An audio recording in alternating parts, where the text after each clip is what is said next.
The first success criteria that my program meets is that the barcode scanner hardware is detected on the kiosk and is successfully connected where the input of the barcode scanner can be outputted into text form. This can be seen as the list of devices shown on the kiosk includes the barcode scanner, and you can see that it's under the list of devices.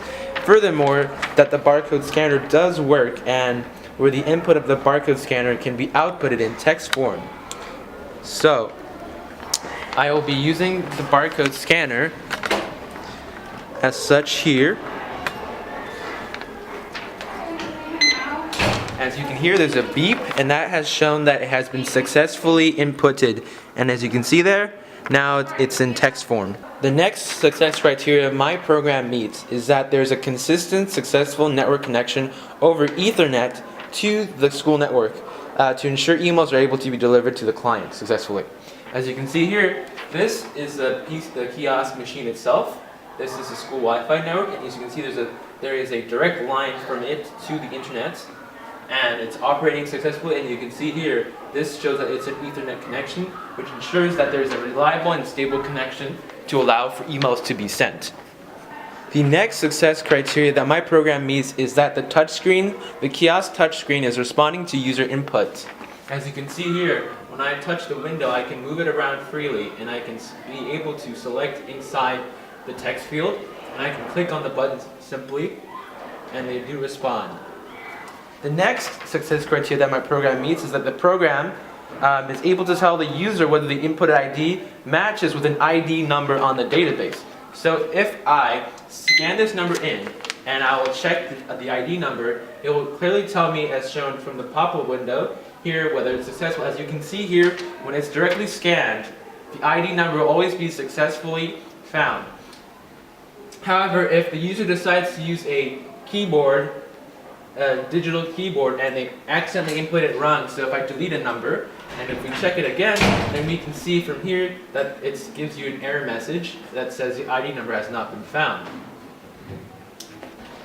The next success criteria that my program meets is that the ID number obtained from the barcode scan of the ID card matches with the ID number on the database. So first, I will show the ID card that I'm using. The card that we're going to be using to scan has the ID number of scanning in using the barcode scanner. Now, if I scan the ID number in, you can see that it matches. On top of that, the success criteria also is shown when we compare this number with the database. So if we look down into the text file, you can see that 2011207041 is the exact same as what is inputted from the barcode scan and from the ID card. The other success criteria that my program meets is that the entire process of operating the kiosk by the client and students to complete the lateness report is simple and quick and can be done by all students. To make this happen, the complexity and simplicity of the program will be reduced to less than 10 steps, as well as the memorability of the process remembered in one operation. So, the program is very straightforward. When you open the window, there will be a blank window here, and then you will tap this. When it's empty, you'll scan it with the barcode scanner. Once it's in there, the first operation that you will do is to check the ID. As you can see here, since it was from the barcode scan, you can see that it says that your ID number has been successfully found. And this also shows the other success criteria, which is that students can accurately interpret whether the actions performed were either successful or did not work. So in this case, the ID number is correct. However, if the student were to be using a manual input, and I delete one, and obviously now it's not correct, you can see now that it will successfully also tell the user in a simple way through extraction that the ID number is not found, and they can easily just reassess their situation and get the correct ID number, which is they deleted the one, and now as you can see, it'll say success. The next success criteria that my program meets is that the reason of lateness can be easily selected. So these are the 4 reasons that are available to the students and the users, which have been approved by my client, Mr. X. Let's say they are late because of the bus. You can see that when you click on add your reason, it'll give you successfully that it has been added to the list. And that shows that. Furthermore, if the user has inputted a wrong ID number, let's say through a manual input, when I click add your name, it will also display that the ID number is invalid. Furthermore, if the student has not put in any ID number, it'll also give an error message that says you must input in your ID number. And this furthermore shows that I've met the success criteria, that the user is able to clearly tell whether a process has been successfully completed or not. The next success criteria is that the entire process is that the information appended to the Late Student List CSV file matches with the input of the student.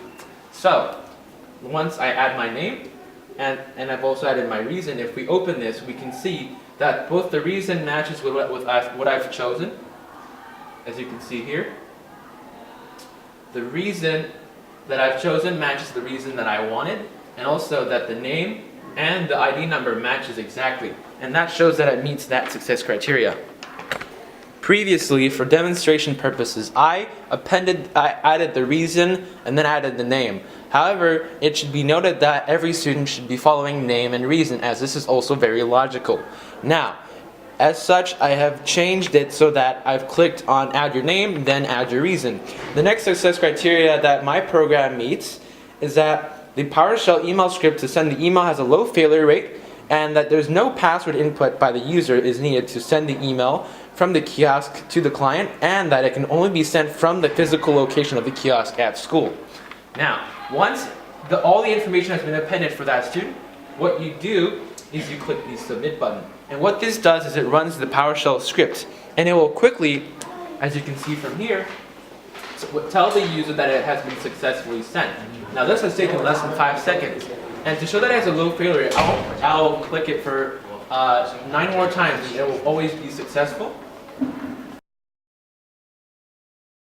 As you can see from my client's inbox, it has all been received and there is no failure rate.